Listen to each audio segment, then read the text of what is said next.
आज आपण करतोय कुळथाचं पिठलं। कुळीथ हे आपण सहसा हिवाळ्यामध्ये खातो, कारण ते गरम असतात, त्यामुळे गरमीच्या दिवसामध्ये याला खाल्लं जात नाही। तर हा अगदी पौष्टिक पदार्थ आहे। यापासून आज आपण बनवूया कुळथाच्या पिठापासून कुळथाचं पिठलं। तर चला, सर्व तयारी झालेली आहे, किचनमध्ये जाऊया। नमस्कार, डेस्टिनेशन चॅनलमध्ये तुम्हा सर्वांचं मनापासून स्वागत आहे। तर मी इथे 1 वाटी कुळीथ घेतलेले आहे, त्याला आपण भाजून घेऊया कलर चेंज होईपर्यंत। 4-5 मिनिटं आपल्याला लागतील। स्लो मीडियम फ्लेमवर आपण याला भाजून घेऊन थंड झाल्यानंतर याची पीठ तयार करून घेऊया। तर पीठ तयार करून घेतलेलं आहे। आपण आता फोडणीची तयारी करूया। तर त्यासाठी आधी आपण पीठ हे पाण्यामध्ये पूर्ण मिक्स करून घेऊया, पातळ त्याची पेस्ट बनवूया, म्हणजे त्याच्या गाठी राहायला नको। जर आपण डायरेक्ट फोडणीमध्ये घातलं तर बऱ्याच वेळा गाठी राहण्याची शक्यता असते, त्यामुळे आपण आधी पाण्यामध्ये पेस्ट तयार करून घेऊया, म्हणजे गाठी होण्याची शक्यताच राहणार नाही। अगदी झटपट होणारी रेसिपी आहे। सर्वात आधी तेल घातलेलं आहे कढईमध्ये, थोडंसं चमचमीत करण्यासाठी 2 मोठे चमचे घातलेले आहे। मोहरी घातलेली आहे आणि मोहरीनंतर लगेच आपण जिरे घातलेले आहे, म्हणजे मोहरी तडतडल्यानंतर जिरे घातले, जिरे पण छान फुललेले आहे। त्यानंतर आता आपण इथे कांदा घालूया। तुम्हाला जर कांदा आवडत नसेल तर नाही घातला तरी चालणार आहे। कांदा आणि कढीपत्ता मी घातलेला आहे। थोडंसं 1-2 मिनिटं फ्राय करूया। मीठ घातलेलं आहे, कांदा जळू नये म्हणून, आणि छानपैकी त्याला फ्राय करूया थोडासा सोनेरी होईपर्यंत।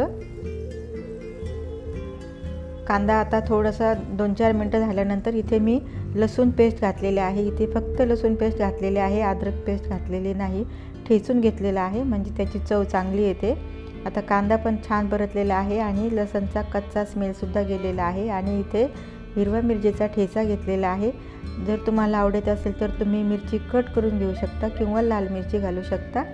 हिंग घातलेला आहे 1/4 चमचा छोटासा, आणि अर्धा चमचा हळद घातलेली आहे। मिक्स करून घेऊया सगळं छानपैकी मसाले, आणि वरून आता इथे आपण पाणी घातलेलं आहे। हे पाणी थंड आहे। पाणी घातल्यानंतर पूर्ण ढवळून घेतलेलं आहे, आणि नंतर आपण आवडीनुसार मीठ घालूया, चवीनुसार, कमी जास्त प्रमाणामध्ये आपल्याला आवडेल तसं ढवळून घेऊया। पाण्याला आता मस्तपैकी उकळी आलेली आहे, आणि आपण तयार करून घेतलेली ही पिठाची पेस्ट त्यामध्ये घातलेली आहे पाण्याच्या उकळीमध्ये। आता आपण त्याला चांगल्यापैकी ढवळून घेऊया, आणि हे थोडंसं पातळ ठेवायचं, म्हणजे ते नंतर हळूहळू घट्ट होत जातं। तर याला चांगले आपल्याला 3-4 उकळ्या आणून घ्यायच्या आहे। गॅस मीडियम ठेवलेला आहे। कढीपत्ता सुद्धा मी इथे घातलेला आहे, तुम्हाला आवडत असेल तर घाला। चांगल्यापैकी आता मस्त छान अशी उकळी आलेली आहे। ही रेसिपी अगदी साधी सिंपल आहे, याला खूप कमी साहित्यामध्ये तयार होते, त्यामुळे आपल्या आवडीनुसार अगदी थोडेसे मसाले आपल्याला इथे वापरायचे आहे। तर आता याला पहा 4-5 मिनिटं मस्तपैकी हे उकळत आहे, थोडंसं घट्ट व्हायला लागलेलं आहे, तुम्ही बघू शकता। तर आता इथे आपण, तुम्हाला आवडत असेल तर तुम्ही शेवटी ओल्या नारळाचा किस आणि आमसूलसुद्धा घालू शकता, पण आता माझ्याकडे नाही आहे म्हणून मी घालणार नाही आहे। मी अगदी साधी सिंपल केलेली आहे। मस्तपैकी छान उकळी आलेली आहे, दणदण। अगदी ही आपली टेस्टी असं कुळथाचं पिठलं तयार झालेलं आहे। वरून कोथिंबीर घालायची आहे आवडीनुसार, आणि जर तुम्हाला आवडत असेल तर तुम्ही आणखी इथे वरून तडकासुद्धा देऊ शकता, जिरे, लसूण आणि हिंगाचा। तर हे बघा, ही आपली साधी सोपी हिवाळ्यातील पौष्टिक अशी रेसिपी तयार झालेली आहे।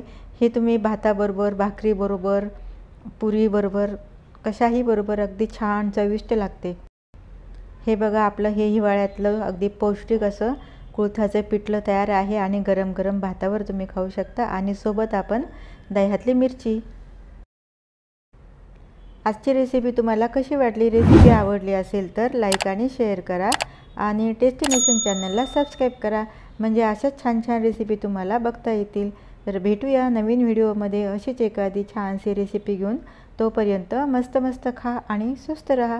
Good bye.